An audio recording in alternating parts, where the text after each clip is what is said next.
दोस्तों, बहुत से लोगों को मालूम ही नहीं कि मच्छरदानी को बंद कैसे किया जाता है। ये आज मैं देखता हूँ कि इसको बंद कैसे करते हैं। दुकानदार से लूँगा और देखूँगा कैसे बंद करते हैं इसको। अब खोलो है इन्हें बंद करनी, दस्यो कि बंद करनी है।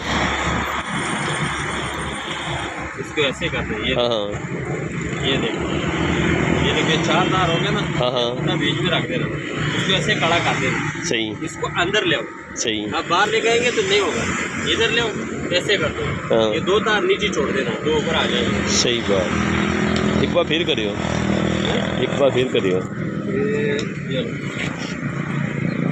ये तो हो गया, ये हो गया, ये हो गया। हाँ इसको ऐसे कर देना। सही बात। तो इधर कर, ठीक। अंदर चला गया।